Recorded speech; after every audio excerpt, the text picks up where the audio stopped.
Bonjour à toutes et bonjour à tous et bienvenue pour cette vidéo spéciale Chronique des Ténèbres. Et pour cela, je suis en compagnie d'un expert en la matière, j'ai nommé Batro. Salutations, qui est là. Salut! Et donc, tu vas nous parler un petit peu des Chroniques des Ténèbres. C'est quoi, Chronique des Ténèbres? C'est quoi la différence avec le monde des ténèbres, avec tout ce qui est ténébreux? En fait, explique-nous un petit peu ce que c'est.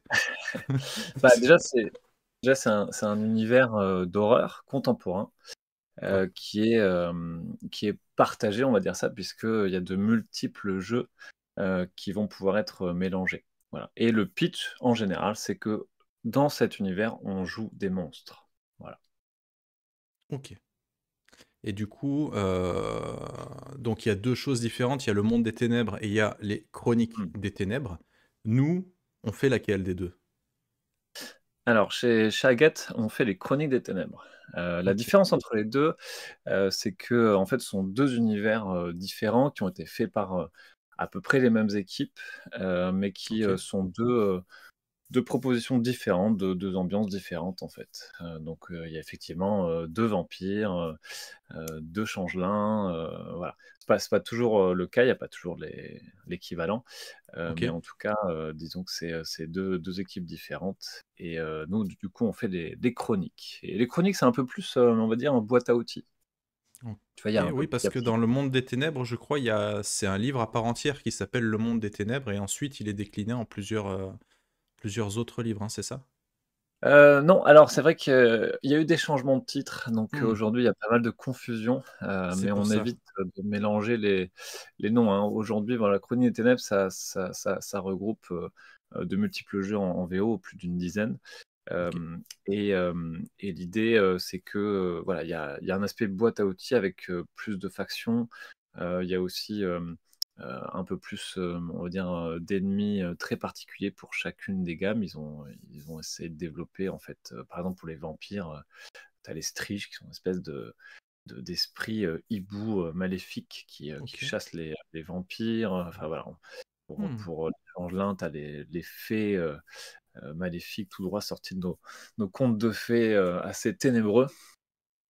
Donc voilà, c'est à peu près les grosses différences et puis ensuite, il faut bien dire, les règles ne sont pas compatibles entre elles, Ok. hein, entre, le monde des ténèbres, les chroniques des ténèbres Ok. et l'univers du coup, non plus. C'est 2 choses bien différentes.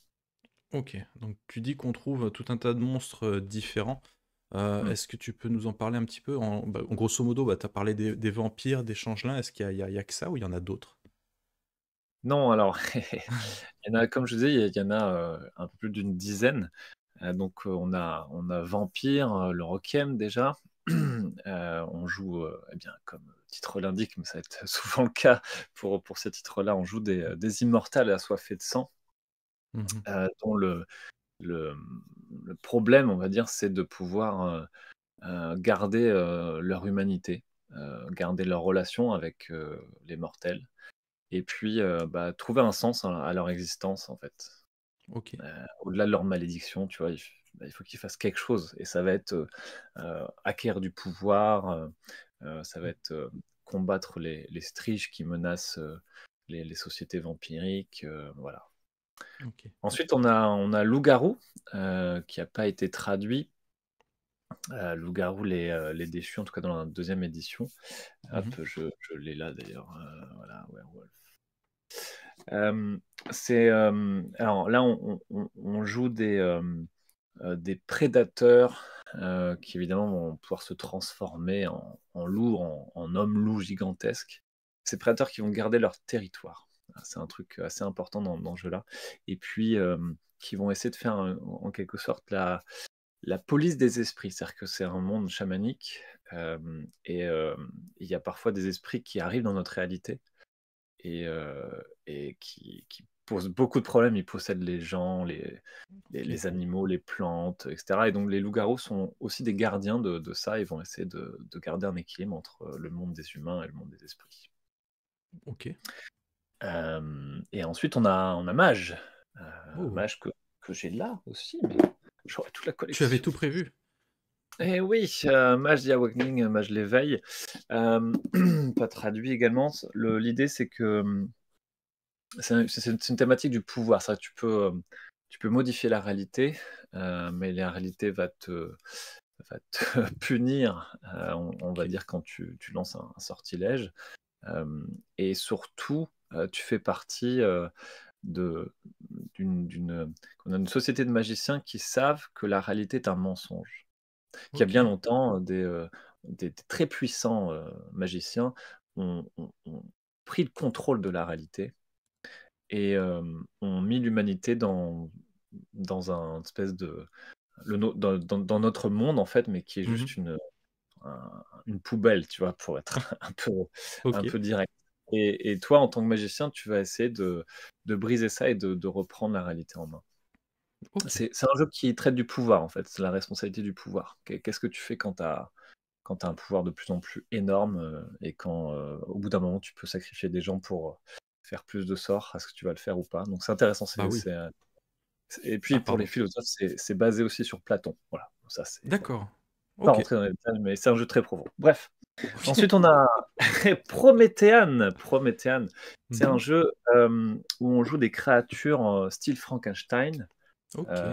et pas que, hein. Il y a aussi, par exemple, des statues vivantes. Tu peux avoir des androïdes, des IA, quoi, OK. en gros. Tu peux avoir, des créatures qui ont été faites par des chamans en Sibérie. Enfin bon, tu as toutes sortes OK. d'êtres artificiels qui ont été créés par des savants fous, par des alchimistes. Voilà, et c'est un très beau jeu parce que le but de ce jeu, c'est de devenir humain, en fait, tout simplement. D'accord. Ah, c'est rigolo Voilà. ça. Mmh. Ouais, ouais. C'est un jeu qui joue plutôt à on va dire, 1 ou 2 joueurs, plus un MJ, pour avoir, une D'accord. ambiance, ouais. OK. Ensuite, il y en a plein! Il y a Geist. OK. Geist, alors Geist, tu joues des super médiums, on va dire. Des super médiums, des OK. nécromanciens même. Hem, toujours dans notre monde, hein, puisque je rappelle, c'est un univers partagé où, tu peux tout mélanger si tu veux. Mmh. Et là, eh beh, écoute, les fantômes te voient, et en fait, tu vas essayer de les aider. Tu es toujours vivant, en tout cas, on va dire que tu as une expérience, comment dire? De mort imminente, et un fantôme, en fait, t'a sauvé in extremis de la mort. D'accord. Et en échange, bah, tu vas devoir aider, les morts en errance dans notre monde, mais aussi d'ailleurs les vivants qui ont des problèmes avec la mort. Voilà, c'est un D'accord. jeu, paradoxalement positif, tu vois? Voilà. OK. Sur la valeur de la vie et comment OK. tu as une C'est seconde chance, comment intéressant aussi, ouais. ouais, ouais, c'est un très bon jeu. OK. Hem, là un peu plus classique, Hunter, hein, Hunter. bah, voilà. Tu joues des chasseurs de monstres, donc tu joues des humains, mais pas que. C'est-à-dire que c'est un jeu qui est très, très boîte à outils, hein, peut-être encore plus que les autres, où tu vas pouvoir vraiment, avoir un catalogue d'organisations de chasseurs très différentes, des fois des conspirations mondiales, des fois juste, un réseau de quartiers, tu vois? De vengeurs de quartier, Mmh. et tu vas pouvoir choisir un peu ton niveau quand tu fais ta campagne, on va dire d'importance, d'ambition, quoi. Voilà. D'accord. Et tu peux très bien avoir des pouvoirs surnaturels ou pas du tout. Enfin, ça va vraiment dépendre beaucoup du choix du groupe et du MJ. OK. Ensuite, tu as Beast. Beast, tu joues des Ah, cauchemars qui vont posséder des gens, et c'est des cauchemars qui correspondent aux peurs primales de l'humanité. Par d'accord. exemple, ça peut être, la peur du noir, la peur de la chute, Du feu, du ouais, du feu, enfin, et tu vas peut-être, donner des leçons un peu de morale, aux tu vois, aux gamins qui se perdent, tout seuls dans la forêt, tu vois? Mais le truc, c'est que tu te nourris de la peur, et donc c'est un jeu OK. vraiment intense où tu vas vraiment, traquer les gens, leur faire croire à des illusions horribles, tu vois? C'est un peu comme adapter, ça, comme si tu jouais le clown, Mmh. tu vois? OK. Ou, ou Freddy les Griffes de la Nuit. Voilà, si tu jouais Freddy. Bah, Ah, c'est un jeu assez intense. OK. C'est pas pour tout le monde. Ensuite, on a, Mew the Curse, Mommy la malédiction. C'est un superbe jeu aussi. Contrairement à ce qu'on peut penser, on joue pas forcément Des momies. des types bêtes, tu vois? OK. En fait, le pitch, c'est que, tu joues les guerriers d'une civilisation qui a été depuis longtemps, longtemps, détruite par un événement mystérieux. C'est un jeu à secret, hein. Ok. Évidemment, c'est une civilisation qui est pré-égyptienne, mais qui a inspiré l'Égypte. Tu vois, Irem. Et, et l'idée, c'est que toi, t'as été choisi pour être un gardien immortel. Et tu vas te réveiller à tous les, je sais plus, tous les 1000 ans. Enfin, il y a un cycle un peu, un peu étonnant où tu te réveilles et tu vas devoir trouver les vestiges de ta civilisation et Ok. obéir à tes dieux qui t'ont donné cette immortalité et ce pouvoir, mais qui t'ont enlevé la mémoire. Ok. Donc tu choisis Ah. dans ce jeu entre rester le bon esclave de tes dieux anciens et avoir un pouvoir incroyable. Tu peux balancer des météorites si tu veux au début du jeu. Enfin, Ok. euh, ou retrouver ton humanité, ta mémoire. Qui étais-tu au-delà d'être Hmm. un mortel qui voit l'espace-temps comme même non linéaire. Tu vois, tu peux aller assez loin, hein. D'accord. Donc, c'est un bon Ouais. prétexte mobile pour jouer aussi Une plein de périodes espèce historiques. de balance, savoir est-ce que je sacrifie un peu de pouvoir pour gagner un peu plus d'humanité, mais pas trop parce que sinon. Ok. Ouais, c'est ça, c'est ça. Et très D'accord. particulier aussi dans le jeu, tu commences de manière extrêmement puissante, au maximum en fait de ta jauge de puissance, et tu vas décliner petit à petit. Parce que D'accord. tu as un Effectivement. temps en fait, quelque part un peu chronométré si tu veux, pour Hmm. accomplir la mission que les dieux t'ont donnée. Voilà. Hmm. Ok. Hem Et ensuite on a Deviant, Deviant, The Renegades. Alors Deviant, tu joues des cobayes. Voilà, c'est le thème du cobaye. Donc tu vas pouvoir penser à, je sais pas moi, Wolverine, la mouche. Alors on n'est pas dans du vrai super-héros, attention, on est toujours dans un jeu d'horreur. Donc Ok. c'est pareil, c'est une boîte à outils, tu vas pouvoir vraiment faire le personnage que tu veux. Il y a plein de pouvoirs qui s'emboîtent comme ça et que tu vas créer et combiner. Par contre, pour chaque pouvoir, ça sera lié à un handicap assez fort, quoi. Ok. Voilà. Donc ils sont extrêmement diversifiés. Vraiment, tu peux faire vraiment tout, quoi. Autant un super soldat qu'un monstre à tête de mouche. Enfin, tu vois, des trucs, un psychique. Ok. Voilà. Et l'idée, c'est que tu es traqué, en fait. Tu es traqué par la corporation qui t'a créé. Ok. Donc, voilà. Tu peux T'as penser un aussi à. projet qui s'est échappé, quoi, en gros, hein, c'est. Exact. C'est vraiment Ok. ça, en fait. The Hulk, tu vois, en fait. Hmm. Quoi. Et là aussi, tu peux choisir en début de campagne la jauge de puissance des personnages et du coup l'opposition. C'est un jeu très simple, vraiment, qui est basé sur une histoire de vengeance. Tu vois. Tu t'es Ok. échappé en tant que cobaye et tu veux te venger. Voilà. Hmm. Et c'est un jeu Ok. qui est fait pour être simple, contrairement à d'autres que j'ai présentés qui sont un peu plus complexes. Et on va voir également Démon et Changelin, évidemment. Le meilleur Donc pour la Démon, fin. et oui, Démon, c'est un peu comme jouer à Matrix, si vous aimez à la fois les thrillers d'espionnage, euh, mais également les gadgets, les infiltrations, dans un style un peu plus science-fiction d'ailleurs que les autres jeux. Ok. Bah, Démon, c'est pour vous. Contrairement au titre, vous jouez pas des démons en fait. C'est que dans cet univers, vous savez que la réalité est au moins en partie contrôlée par une espèce de machine, la machine Dieu, que les humains ne voient pas, et qui fait plein de trucs. Il y a plein de conspirations bizarres, en fait. Et l'idée, c'est qu'elle vous a créé en tant qu'agent un peu d'élite, mais vous êtes rebellé. Aujourd'hui, Hmm. vous voulez votre indépendance, mais la machine vous traque.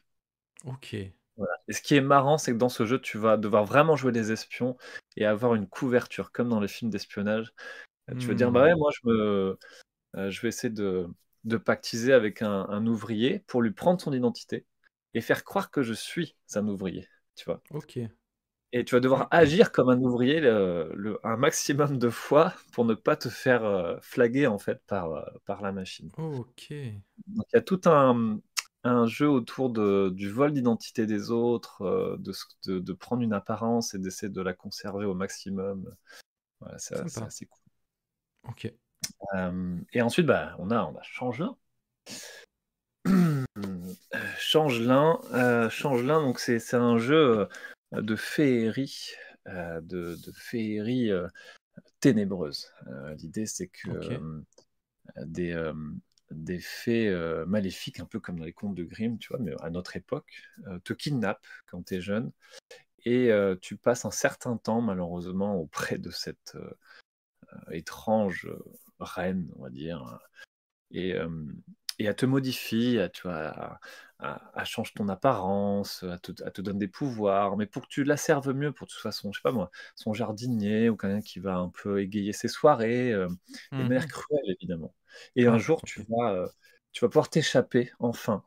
Tu reviens dans le monde, dans notre monde, et surprise, tu as été remplacé par un pantin qui a ton apparence. Ok, Toi, tu sais que c'est un pantin parce que tu le vois, mais ta famille et tout, ils croient que c'est toi, en fait. d'accord. Et en fait, du coup, on t'a volé ta vie, et tu vas devoir, hein, te débrouiller pour, rejoindre d'autres changelins comme toi, fonder une communauté, retrouver un semblant de sécurité, de confiance aussi. Voilà, c'est un très beau jeu sur à la fois le traumatisme, sur l'enlèvement, sur la reprise en main de sa vie. Enfin, c'est assez profond et à la fois, c'est un jeu très, très simple où tu vas lutter contre des faits maléfiques dans notre monde, quoi. Voilà. Pensez à Guillermo del Ok, Toro, le labyrinthe de Pan, enfin, vraiment, super, ok, super ambiance. ça marche. Eh ben écoute, ça a l'air quand même bien complet tout ça. Petite question que j'ai vu passer sur les réseaux sociaux et que je me pose moi-même. Est-ce Ouais. que les vampires brillent au soleil ou quand il pleut? Ah, Est-ce ah là est-ce là. qu'on est fatalement un beau gosse sorti tout droit de l'adolescence et qui tombe tout le monde? Ou comment Non, ça se passe? Non. oh là là là. Tu prends du soleil, même quand il pleut, tu vois, il suffit qu'il y ait un peu de lumière, vraiment, tu te prends dans le jeu en termes de règles des dégâts aggravés, donc ça veut dire c'est vraiment tu Ok, crames et tu peux mettre plusieurs semaines à t'en remettre. Voir ok. d'ailleurs dans Vampire, ce qui est cool, c'est que tu as enfin cool, tu Non mais vas-y, écoute. en fait, plus tu descends en humanité, tu vois, plus tu deviens un monstre, insensible en fait, à cause du temps qui passe et bon bref. Et bien, plus tu peux choisir ce qu'on appelle des fléaux, c'est des petites malédictions. Donc c'est pas forcément la sensibilité au soleil, enfin, la plupart des vampires l'ont, mais tu peux avoir aussi, tu vois, j'avais un joueur qui avait, dès qu'il voyait des roses en fait, Ok, il paniquait parce que ça lui rappelait sa femme qu'il avait tuée il y a longtemps. Tu vois? Et tu peux vraiment, customiser les malédictions dont vont souffrir tes vampires. Voilà, donc ok. Bon, j'imagine on n'est pas fatalement un beau gosse puisque de mémoire dans les Nosferatu sont pas des prix Nobel de séduction. Euh, oui, oui, les de... gangrels aussi, il y a finalement il y Oui, a plusieurs types de vampires, qui sont, horribles en apparence, qu'autre chose, ouais. parfait. Je pense que c'est ça qu'on veut. Très bien. Eh ben, Ouais, écoute, merci beaucoup pour ces précisions. On vous dit à très bientôt pour d'autres vidéos parce qu'il y en aura d'autres. On va vous expliquer un petit peu ce que c'est chacune de nos gammes. Et puis voilà, n'hésitez pas si vous avez des questions à les mettre en commentaire de cette vidéo. Vous trouverez d'ailleurs tous les liens de la vidéo dans la description. Et on vous dit à très bientôt. Ciao tout le monde. ciao!